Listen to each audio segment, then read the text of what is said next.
वफाकी हुकूमत ने नए माली साल का बजट पेश कर दिया है। ये बजट जहां बहुत सारे सेक्टर्स पर असरअंदाज होगा, वहीं ऑटोमोबाइल सेक्टर भी इससे मुस्तस्ना नहीं।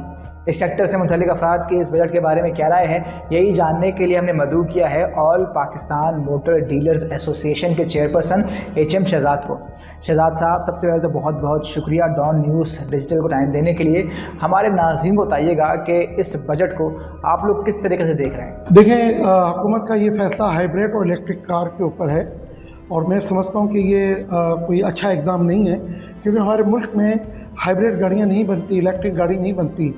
माँ सिवाय एक कंपनी एक गाड़ी हाइब्रिड लेकर आई है, लेकिन वो भी लोकलाइजेशन नहीं है हमारी। वो लोकल गाड़ी के हाइब्रिड लोकल नहीं बन रहा, वो भी इंपोर्ट करके यहाँ कर रही है, गाड़ी को हाइब्रिड लगा रही है।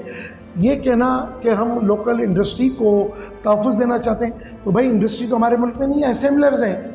हमारे मुल्क में जितने भी जो गाड़ी वाले हैं वो असेंबलर्स हैं, मैन्युफैक्चरर नहीं हैं। अब अगर एक को आप सहूलत देना चाहते हैं या उसको आप किसी तरीके की एक तरीके की आप समझ लें कि आप उसका तहफ़्फ़ुज़ चाहते हैं, तो ये एक तरीके का तहफ़्फ़ुज़ नहीं है।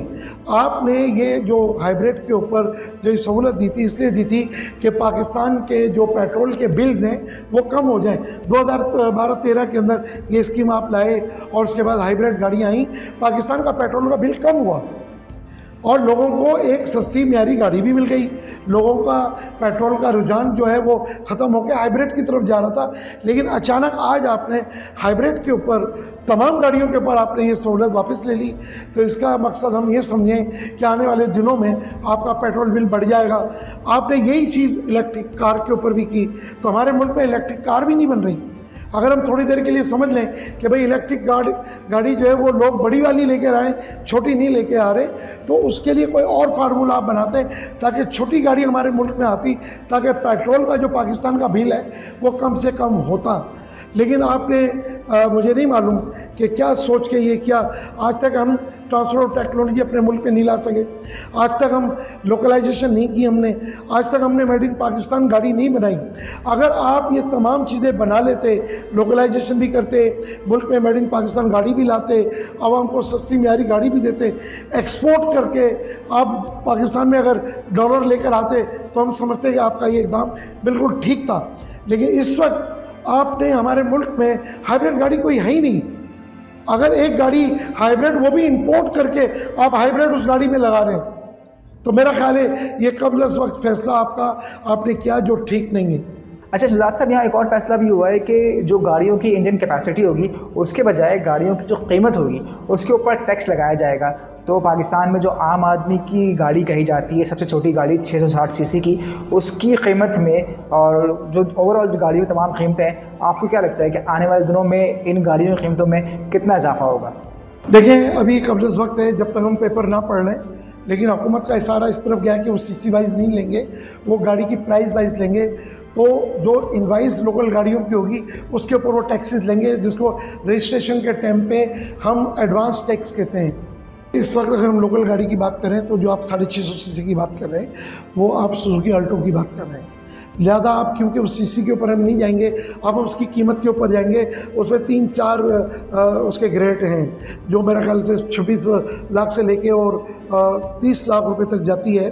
तो ज़ाहिर है अब उसके ऊपर जब आप ड्यूटी एडवांस टैक्स लेंगे, तो जो और नॉर्मली अगर वो गाड़ी पहले 6,000 रुपये पर रजिस्टर्ड होती थी, अब वो 6,000 में नहीं होगी, अब वो शायद 30-35 हज़ार रुपये पर चली जाएगी। हुकूमत को तो इसकी आमदनी होगी, लेकिन गाड़ी की कीमत के ऊपर इसका असर पड़ेगा और ख़रीदार की जेब के ऊपर इसका जो है ना वो वज़न आएगा। अच्छा शहजाद साहब, आप बार बार हाइब्रिड गाड़ियों को टारगेट करने और मुल्क के पेट्रोल बिल के बढ़ने की बात कर रहे हैं, तो क्या लगता है आपको, क्या अंदरूनी खाना इस सब के पीछे कहीं पेट्रोलियम लॉबी तो इन्वॉल्व नहीं है या वो असरअंदाज हुई हो? बिल्कुल, उनका इन्फ्लुएंस भी है और प्लस लोकल असेंबलरों का भी जो है वो मुख्तलिफ। आप देखें 15-20 दिन से वो रोज़ाना कुछ ना कुछ नहीं एक शोशा छोड़ रहे थे कि जी बंद कर दी जाए, इस तरह कर दिया जाए, उस तरह।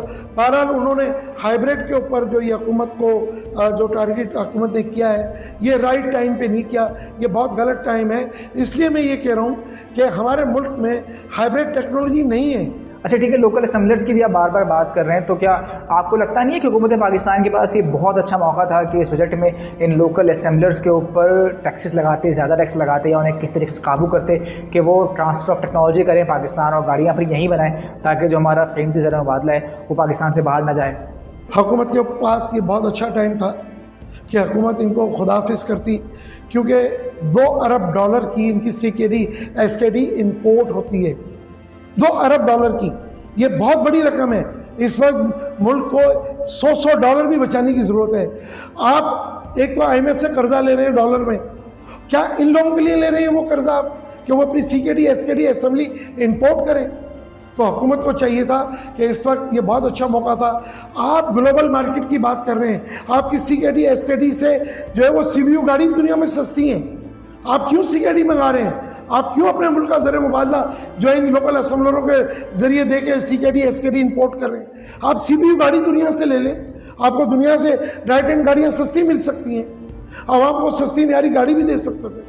जैसे कि हमने बजट प्रपोजल दिया था कि ठीक है, आप डॉलर ड्यूटी हमारी कम ना करें, जो समंदर पार पाकिस्तानी गाड़ियां आपको भेज रहा है, 3 साल पुरानी कार और 5 साल पुरानी जीप, खुदारा उसको 7 साल कर दें और वही डॉलर ड्यूटी टैक्सेस आप रखें।